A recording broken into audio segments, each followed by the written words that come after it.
नमस्ते। हमारी इस खास बातचीत में आपका स्वागत।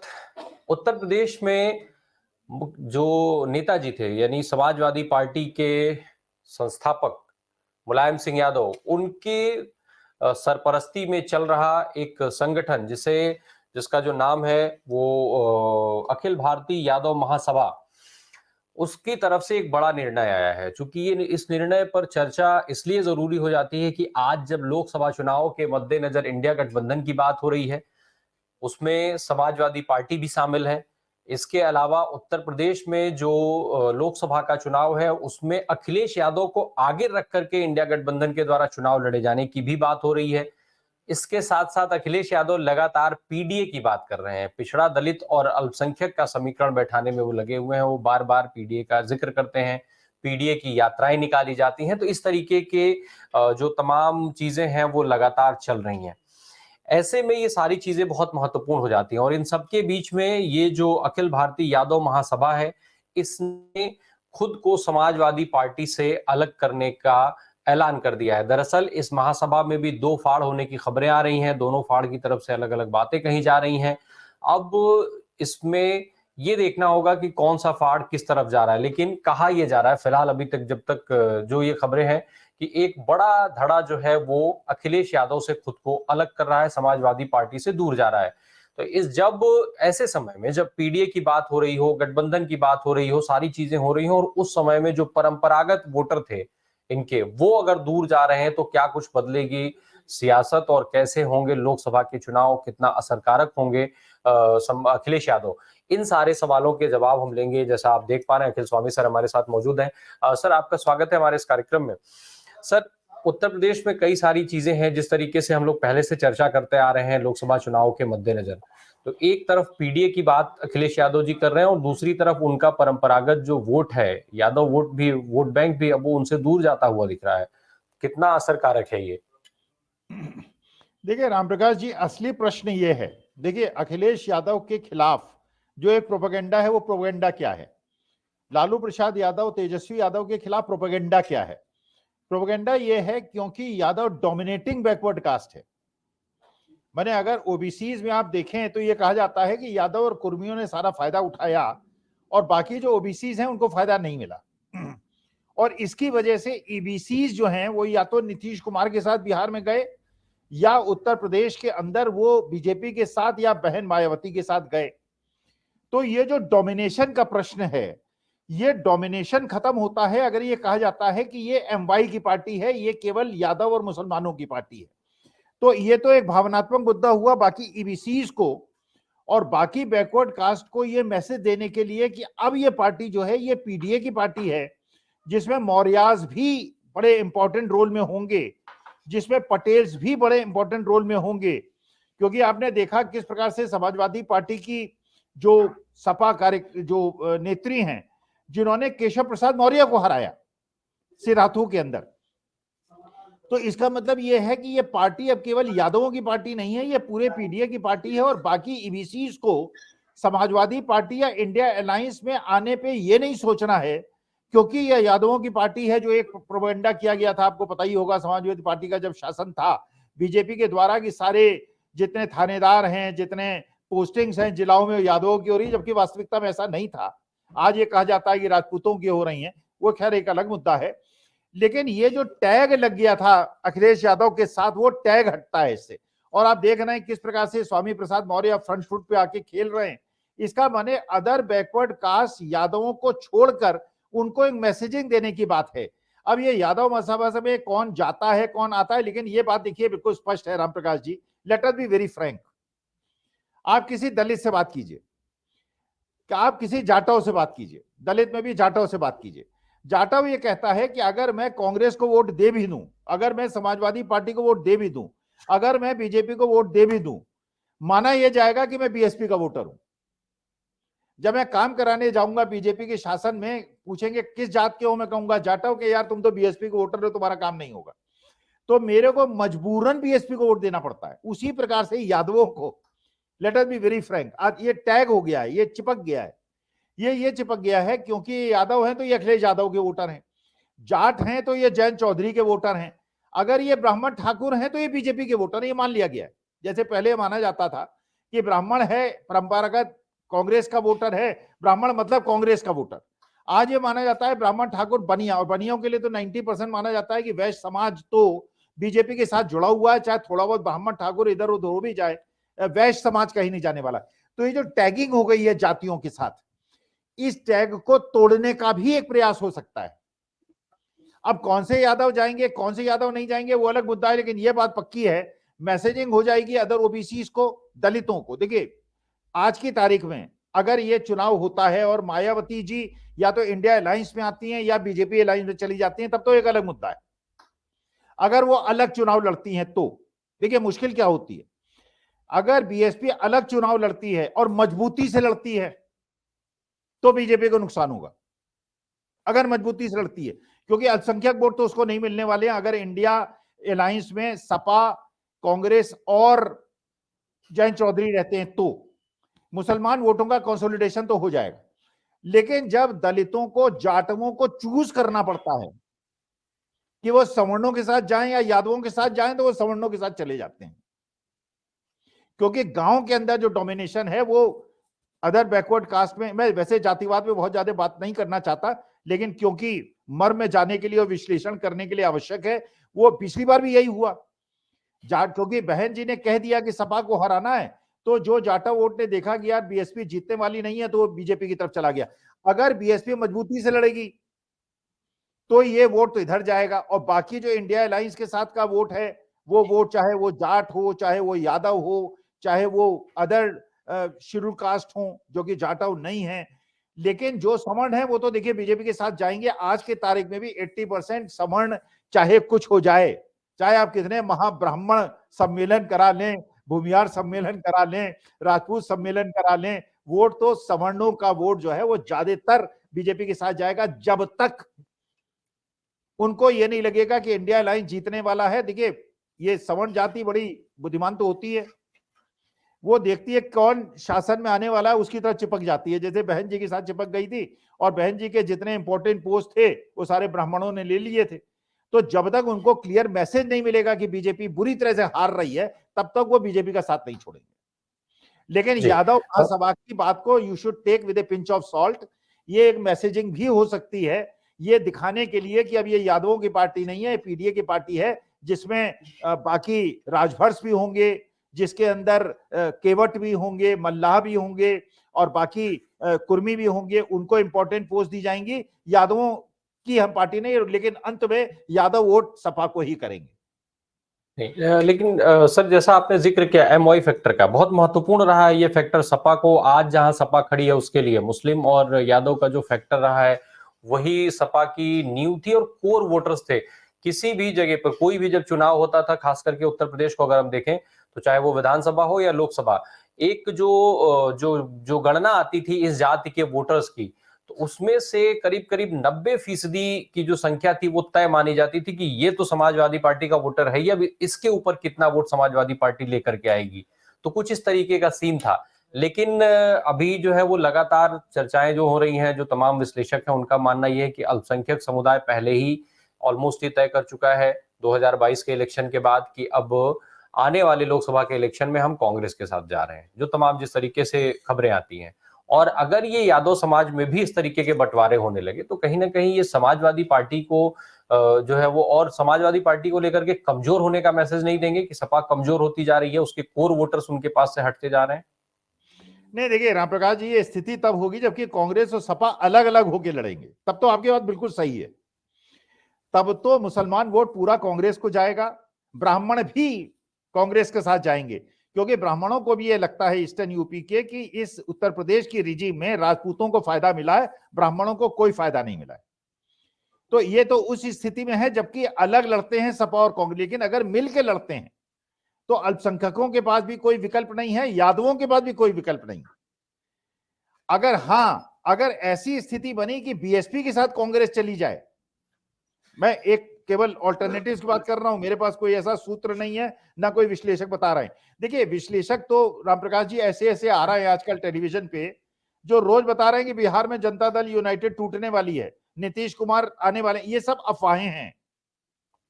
न नीतीश कुमार टूटने वाले हैं, न शरद पवार टूटने वाले हैं, न जयंत चौधरी टूटने वाले हैं।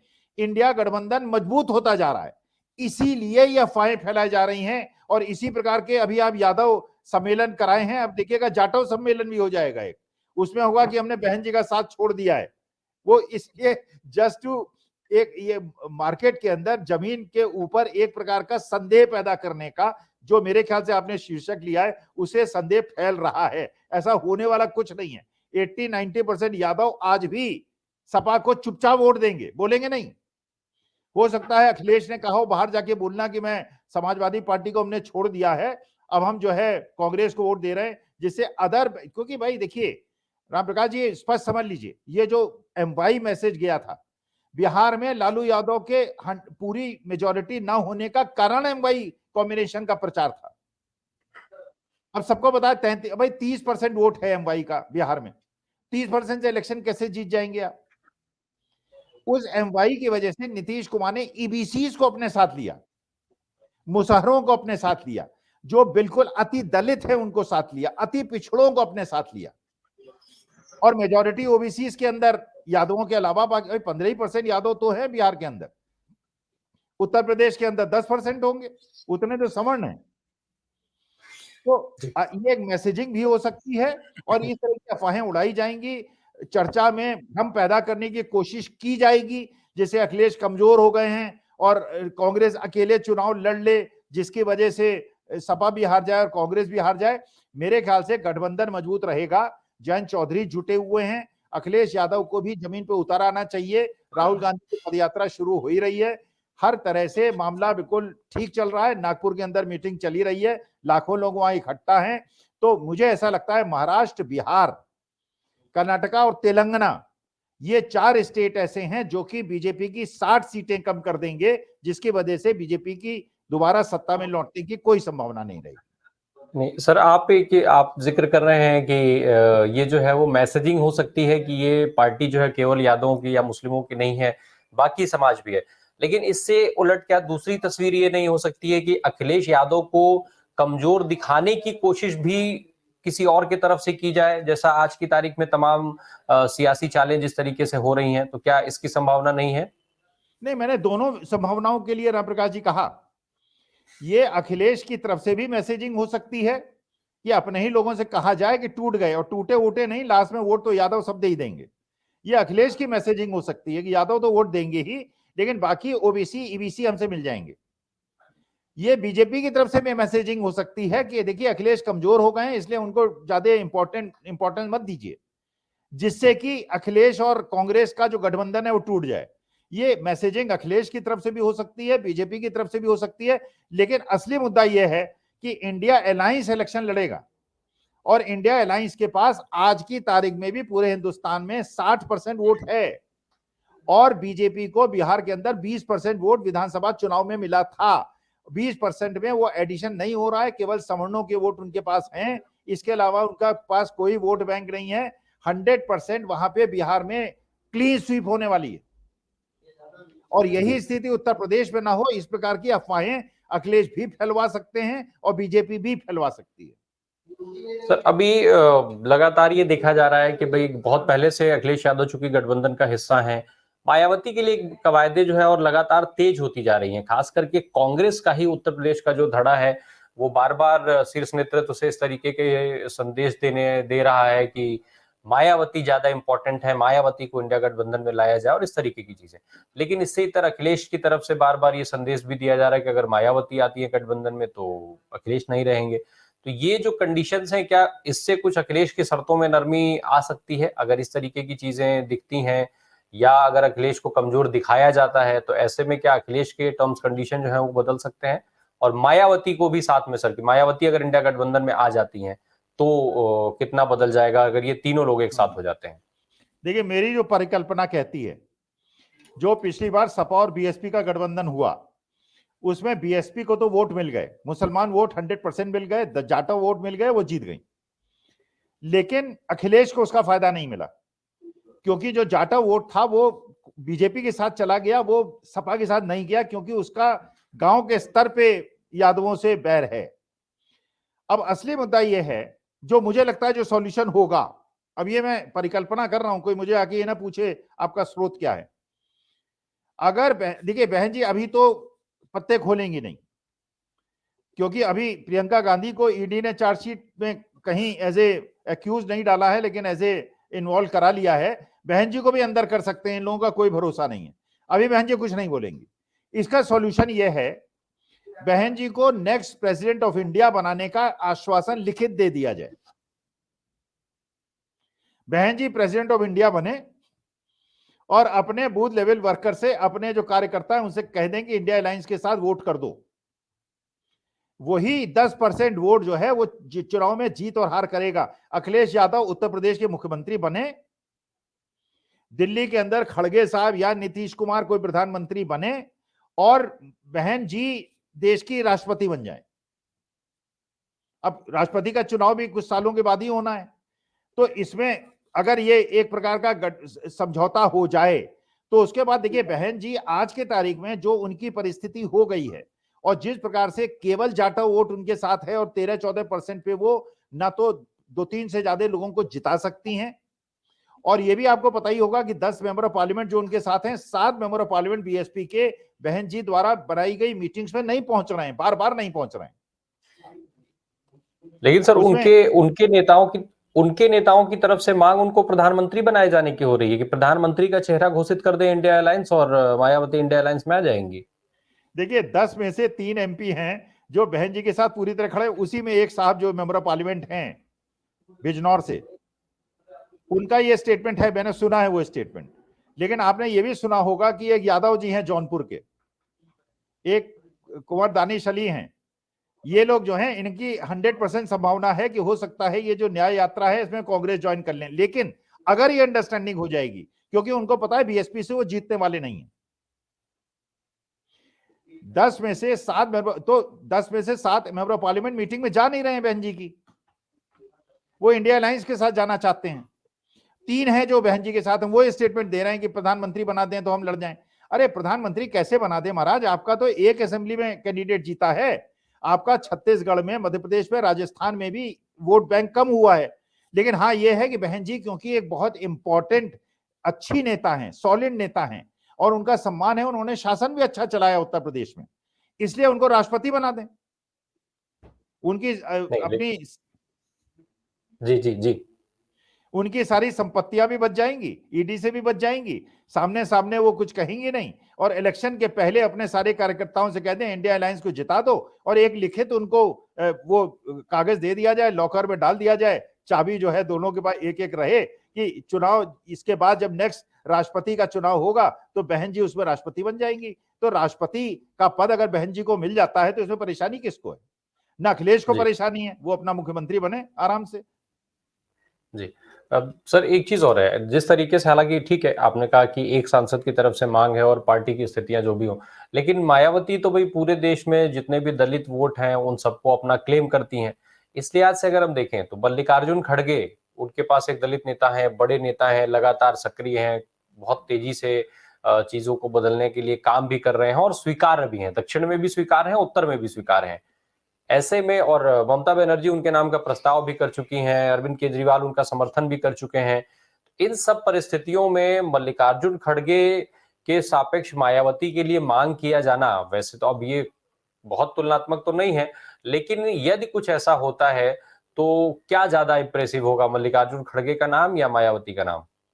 नहीं देखिए ये बिल्कुल स्पष्ट बात है, मल्लिकार्जुन खड़गे जी साउथ के दलित नेता के रूप से चर्चित हैं। देखिए हर स्टेट का एक नेता होता है, जैसे बिहार के अंदर लालू यादव, तेजस्वी यादव को कोई रिप्लेस नहीं कर सकता। यूपी के अंदर अखिलेश मुलायम सिंह जी की तरह पॉपुलर नहीं है, लेकिन इवन देन एक नेता हैं जो जमे जमाए नेता हैं जिनकी एक्सेप्टेबिलिटी है। मोहन यादव उनको रिप्लेस नहीं कर सकते, मध्य प्रदेश में जरूर कर सकते हैं मालवा रीजन में, लेकिन ये सोचिए कि उसका उत्तर प्रदेश में प्रभाव पड़ेगा। देखिए हर क्षेत्र का अपना एक नेता होता है। उद्धव ठाकरे हैं, उद्धव ठाकरे की अपील महाराष्ट्र के अंदर है, मराठी मानूस में है, उत्तर प्रदेश में थोड़ी है, जबकि वो कम हिंदूवादी नेता हैं क्या? तो मेरा कहने का मतलब यह है कि बहन जी के लिए और इंडिया अलायंस के लिए और सबके लिए अच्छा है, क्योंकि देखिए 2024 में अगर बहन जी ने एनडीए को जितवा दिया, उसके बाद नहीं बचेंगी, फिर ईडी सबको अंदर करेगी। उसमें ऐसा नहीं कि वो बहन जी को छोड़ देंगे, वो किसी को नहीं छोड़ेंगे। वो प्रियंका हो, राहुल हो, अखिलेश हो, तेजस्वी हो, उद्धव ठाकरे हो, अरविंद केजरीवाल हो, सब एक जेल में रहेंगे। अब अकेले अलग अलग सेल में रहेंगे, एक में रहेंगे, वो मुझे नहीं पता है जी। और कम से कम प्रियंका गांधी को लेकर के जिस तरीके की मैसेजिंग सामने आई है उसके बाद तो इस चीज को और ज्यादा पुख्ता माना जाना चाहिए। खैर, बहुत बहुत धन्यवाद सर इन जरूरी जानकारियों के लिए।